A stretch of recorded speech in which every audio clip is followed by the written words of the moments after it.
But first, let's move on to our top story. The head of MI5 has warned that the threat of terrorism, right-wing terrorism, is what he calls here to stay.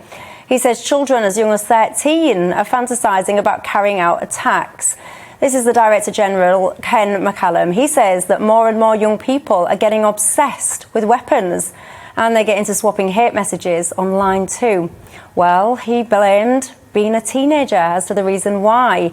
Young people, he says, are vulnerable to being swept up in what he calls a cult-like phenomenon, joining terror groups as a kind of teenage rebellion.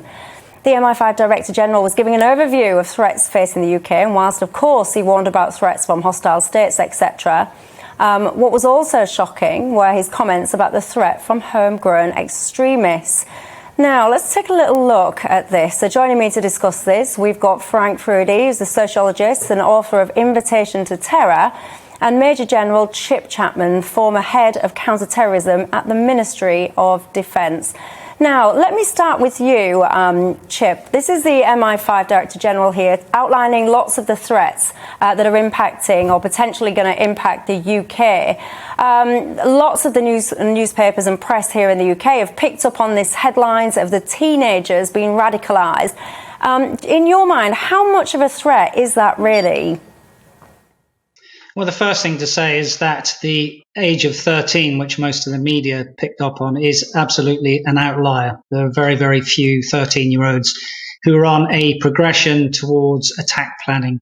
And indeed, it is not a linear path from having aberrant views to attack planning. The key one of the key metrics you might look at is over the last year, of the 166 people who were arrested, 21 of those were under the age of 18. So it is not existential, it is not that big, and it's predominantly still those who are over the age of 30 who are involved in getting arrested for plotting terrorist attacks. And the reason for that is largely to do with teenagers are on a voyage of discovery.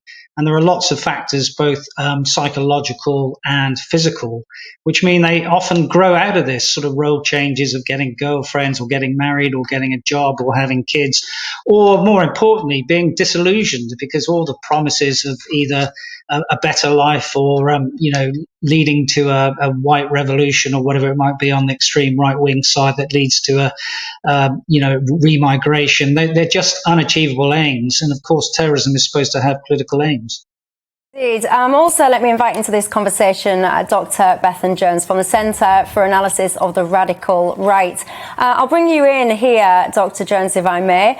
We've just been talking there about the piece of this MI5 conversation that all of the media pretty much have focused in on, which is the concept of these teenagers, what the media is saying as young as 13. We've just been hearing there that actually that age of 13 is quite an anomaly. But still, what is your thoughts on this conversation and the threat particularly of these teenagers being radicalised? I think that the idea that this is an anomaly isn't necessarily as accurate as we would like to believe, insofar as those numbers of young people engaging in terrorism, maybe not actioned terrorism, but promoting these ideas and recruiting others to them online, is a very serious one. I would also say you are not just looking at the UK, or one shouldn't just look at the UK for evidence of this. We can see, for instance, one of the banned groups, terrorist groups in the UK, was actually founded, it's believed, by a 13-year-old in Estonia. And that individual was able to radicalize a number of people, both under the age of 18 and over. So while they perhaps were not engaging in terrorist attacks with fatalities, they were promoting these ideas which were then actionable by adults. So that is a significant issue. We also don't necessarily have the data yet to see what will happen with regards to young people who have been involved in the movement for quite some time. Not everybody drops out. Some of them drop below ground, they go underground for a while. And so I think it is important to realize that we may not know the long-term impact of teenage and even preteen recruitment to these white supremacist groups and extremist groups for a number of years yet. It's not perhaps as much of a threat as some of the most alarmist reports might have you believe, but it is a very significant one, and we should be asking ourselves also why young people who have so much of their life still going for them and so many things still to learn, are embracing this level of extreme hatred? What is it that is pushing them in this direction, and where are we maybe failing them? Yeah, and Frank Freddy, I'm just interested in your view here. Yeah, well, I think there's a danger that sections of the establishment, the security establishment, are losing the plot. Because when you actually look at all these young people who are meant to be terrorists or potential terrorists, who are meant to be grooming others or being groomed, most of the time what we're talking about are young people who are involved in expressing hateful views. This is often called hate speech of some sort or another. When you actually drill down, what we are really discussing here are young people who have unrestrained sentiments and are looking around. But in the world that I come from, terrorism usually involves plotting. It involves being a member of a network. It involves having a very clear objective of some sort. What we're seeing here are essentially young kids who have, in a sense, become unrestrained in their ideas. They are desperately experimenting, looking around for some meaning to their lives. And I think the big danger for me is that we're memeing teenage terror teens into existence. It's almost as if we want to create a problem that does not really exist. And what I really worry about is that when we begin to talk seriously about 13-year-old kids radicalizing networks, I think we're in deep trouble, because what we're doing is we're equating these relatively unthreatening exercises into something that's comparable when you have the radicalization of jihadists occurring. And I do think there's the danger that somehow or another we have created a problem of our own making. We created a panic about youngsters. And instead of dealing with them and understanding why it is that they have these extreme views, there's a danger that we end up radicalizing them by provoking a reaction on their part.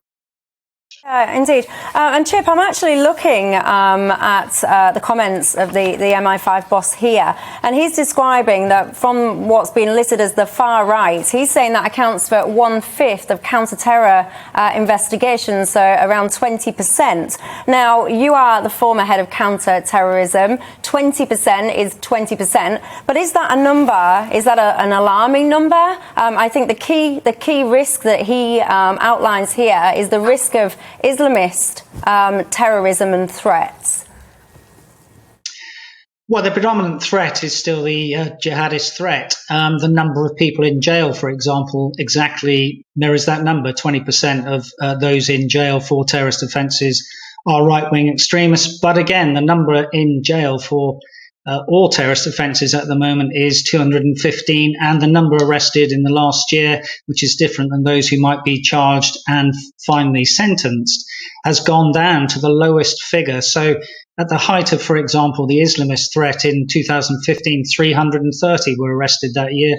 This year it was 166. Now, the right-wing threat has been growing slightly, and if you have attacks, you often have two things. Firstly, you have reciprocal radicalization, which can also manifest itself, as one of the earlier speakers said, in a rise in hate crime.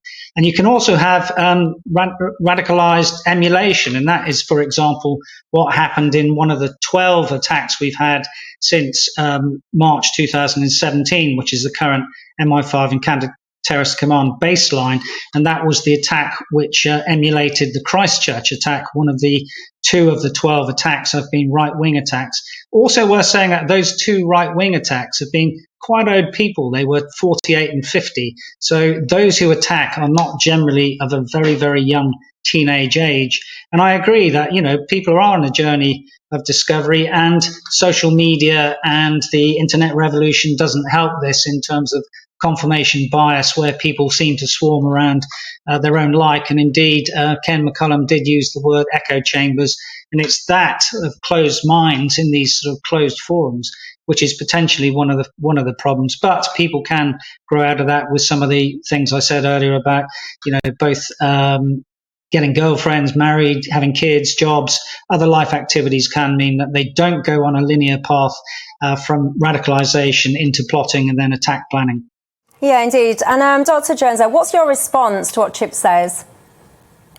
I think that there are lots of factors. One of them is when we're looking at statistics that deal with terrorism, it's the reality that the UK has not prescribed anywhere near the number of terrorist groups with regards to right-wing terrorism as compared to Salafi jihadist terrorism. So the number of criminal investigations, for instance, or the number of incarcerated individuals for those offenses will inherently be fewer if a number of those designations, one of which came earlier this week, are far fewer. So the number of individuals who are promoting hate and who are engaging in those communities are not necessarily being labeled as terrorists or haven't been for quite some time. So a number of the reasons for a statistical difference may in fact be because the UK has only very recently woken up to the serious nature of this threat and thus are now seeing more and more investigations into this. I'm not saying that with the law enforcement that I have spoken to or other things that individuals are saying that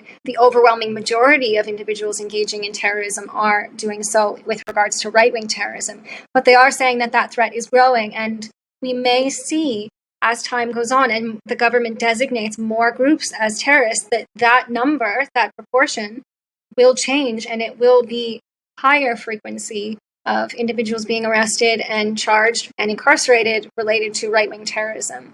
And I do want to emphasize again that I think that I don't necessarily disagree with Chip's idea that people might evolve or mature out of some of these communities. I do think it's important to not undersell the idea that these individuals are exploring and trying to seek how they fit in the world, but not everybody engages in this kind of serious, hateful rhetoric when they're doing that. And we need to take it seriously when young people are, for instance, using their platforms online to disseminate how to build a bomb, how to shoot people, how to get access to vehicles to engage in terrorism. That is serious, whether or not that is part of their identity quest or not.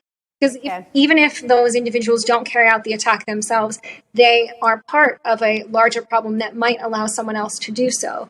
Okay. And I think the idea that they mature out of it is not necessarily, they may get girlfriends and they may get married, but they may not. And there are lots of evidence in which people who are in relationships or have jobs will still engage in terrorism as they age. Welcome to the GB News YouTube channel. You can watch us live 24 hours a day, catch up on your favourite shows, and join in the conversation in the comments below. Don't forget to subscribe and you'll never miss any of our exclusive content.